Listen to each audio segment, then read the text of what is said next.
നിങ്ങളുടെ favourite shows ഇനി ഒരിക്കലും മിസ്സാവില്ല. ഇപ്പോൾ C5 കാണും നിങ്ങളുടെ ഫേവറേറ്റ് ഷോസ് തികച്ചും സൗജന്യമായി. ജാനകി, ഇതൊരു ശുഭസൂചനയാ. ഇനിയിപ്പോ ഒന്നും വച്ച് താമസിപ്പിക്കണ്ട. നമ്മൾ തീരുമാനിച്ച കാര്യം പെട്ടെന്ന് തന്നെ നടപ്പിലാക്കണം. നീ അഭിഷേകിനെ വിളിക്ക, എന്നിട്ട് വേഗം വരാൻ പറയേ. കാര്യമൊന്നും ഫോണിലൂടെ വിശദീകരിക്കണ്ട. നമുക്കൊരിടം വരെ പോകണമെന്ന് മാത്രം പറഞ്ഞാ മതി. നീ വിളിക്ക.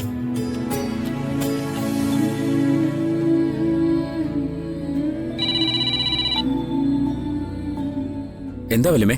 അഭി, നീ പെട്ടെന്ന് തന്നെ ഇങ്ങോട്ട് വരണം. എന്താ കാര്യം?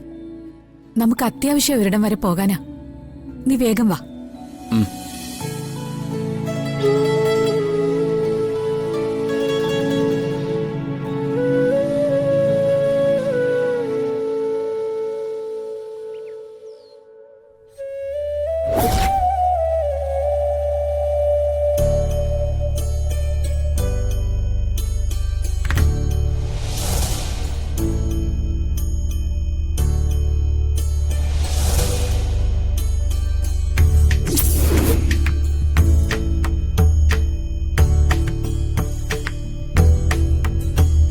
ദേവി, മഹാമായേ,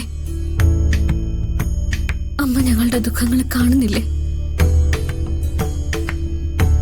ഋഷിയും ഗോപികയും ICUവിൽ തന്നെയാ ഇപ്പോഴും.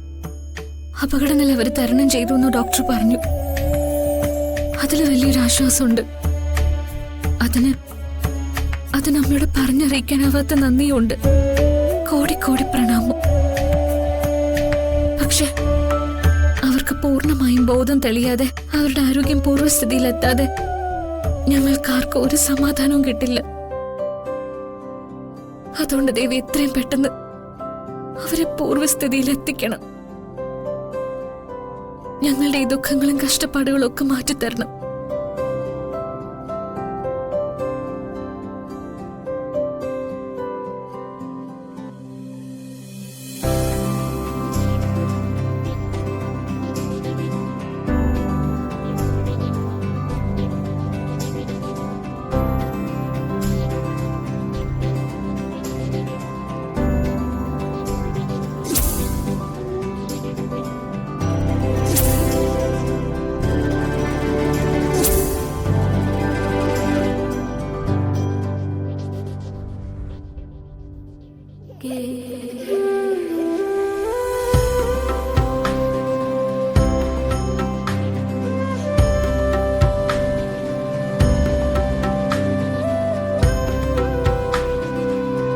മോളെ,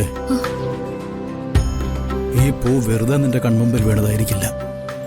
ഇത് ദേവി നിനക്ക് നൽകിയ ഉത്തരവാ. ദേവി നൽകിയ ഉത്തരവ്? അതെ, നിന്റെ പ്രാർത്ഥന ദേവി കേട്ടിരിക്കുന്നു. നിന്റെ കണ്ണുനീർ ദേവി കണ്ടിരിക്കുന്നു. ഋഷിയെയും ഗോപിയെയും ദേവി സുഖപ്പെടുത്തും. അവരെ ആപത്ത് ഘട്ടത്തിൽ നിന്ന് കരകയറ്റും. നമ്മുടെ ദുരിതങ്ങളും വേദനകളും എല്ലാം ദേവി മാറ്റിത്തരും. അതിന്റെ അടയാളമാ ദേവി ഈ പൂവിലൂടെ കാട്ടിത്തന്നത്. കൊള്ളാലോ മുത്തശ്ശന്റെ വ്യാഖ്യാനം. മുത്തശ്ശേത് ദേവിയുടെ മറുപടിയൊന്നുമല്ല. പാടം അലങ്കരിച്ചപ്പോ പൂവ് ശരിക്കും വെച്ചില്ല, അതുകൊണ്ട് സംഭവിച്ച. ഡൗൺലോഡ് ചെയ്യൂ C5 ആപ്പ്. കാണൂ എല്ലാ എപ്പിസോഡുകളും സൗജന്യമായി.